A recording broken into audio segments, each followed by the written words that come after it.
Assalamu alaikum ustaz. Allah'ın razıçılığı üçün degen niyetli daima karmanıp жүрүш üçün bir жақшы кеңеш.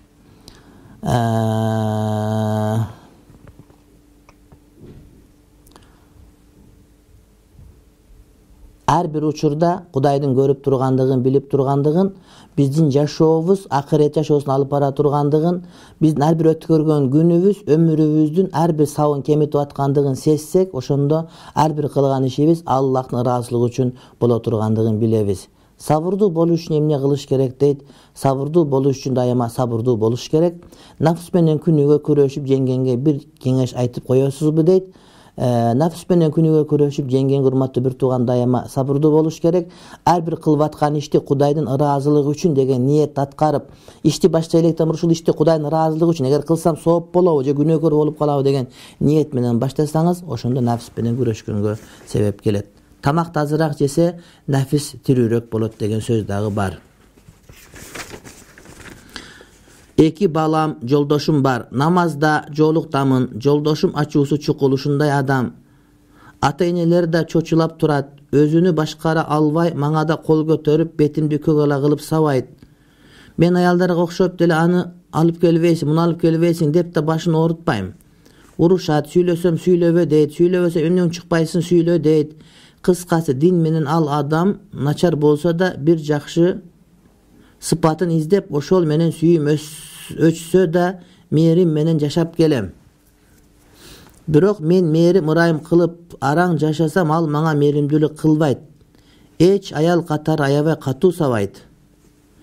Жашаганыбызга 10 жыл болсо да бир ээрчишип көчөдө баскан эмеспиз. Баскысы келбейт. Бир жолу да бир сырттан кафе башка үй бүлө болуп чай ичпедик. Ал өзүнчө, мен балдарым менен өзүмчө. Мен өзүм дар дайым кооз алып жүрүүгө тырышам. Мен намаздар дайым минтип дуа кылам. Аллахым, ушуга хидаят бер. Эгер башына хидаят жазылбаган болсо, аны бизден алыс кыл. Өзүң мени сыйлаган, мени сүйгөн жар бер деп дуа кылам. Мен дагы жетелешип бирге баскым келет. Көчөдө ээрчишип жүргөн мастураттарды көрүп көзүм күйөт. Аллахтын кудурети чексиз деп билем. Мени кечирип коюңуз дейт.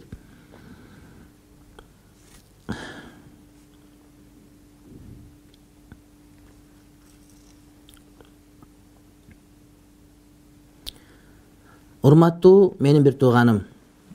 Сиз үйлөнгөнүңүз 10 жыл болсо дагы аялыңызды бир жолу ээрчип чыкпасаңыз, аны дайым уруп тепкилесеңиз, аны менен баскыңыз келбесе, аны менен кечкүүдөн тамак ичпестен балким халал кафелерге барып, адал оокат жеген жерге барып, үй бүлө менен бала чака менен чогуу олтуруңуз келбесе, адам катары көрбөсөңүз, анда адам эмнең адам сиздики? Урматтуу бир тууганым, эмнеңиз мусулман сиздики?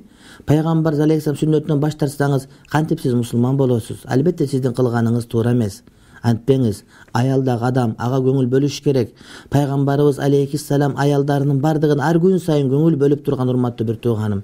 Мындай кылганыңыз туура эмес. Элем бир тууганым, сиздин дуаңыз туура. Иншалла Кудай Таалам кудурети чексиз, дуанын баарын кабыл кылат. Сабыр кылыңыз, иншалла Кудай Таалам сабырдууларга иншалла жакшылык берет. Эгер мүмкүнчүлүк болсо жолдошуңузду мага жиберсеңиз, мен аны менен балким сүйлөшүп көрөм, балким пикири оңдолуп калар, балким.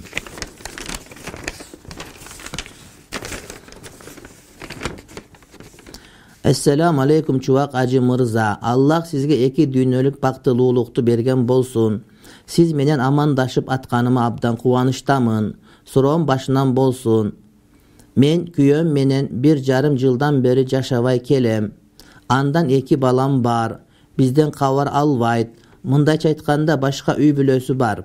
Эми мен башка турмуш курайын десем, мурунку жолдошумдан талак ала албай атам. Ар кимден сураттырдым, бирок туугандарына бүт туугандарына жазып көрдүм.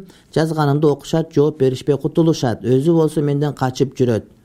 Качканынын белгилүү себептери бар. Айлам кетип бир таанышы аркылуу талак берсин деп сурасам, талагыңды качан эле бергем деген талагымды качан эле бергем деген жазгандары мага жөнөтүп жибериптир. Ошол сөздөрүн талак катары кабыл алса болобу? Анан дагы эгер ошол талак алганы күндөн баштап көп өтпөй башка турмуш курса болобу? Билем, талак бергенден кийин 3 ай 10 күн күтүү керек. 3 ай 10 күн эмес, идда себептүү. Бул 3 айыз деген сөз. Айыздын идданың аз мөөнөт 2 ай болуп калышы мүмкүн. Ошол айыз көргөнүңүзгө байланыштуу болот да. Бирок менин жагдайым такыр башкача болуп атат. Эгер мүмкүнчүлүк болсо ушул маселем чечип бере аласыз, бизден чоң сураныш дейт. Siz дагы келиңиз Чолпон айым. Азыр экинчи адам сизсиз, дагы келип жолугуңуз.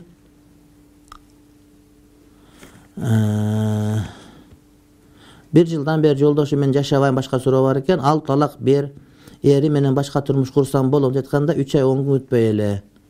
Жок, андай болбойт. Siz gelip жолугуңуз.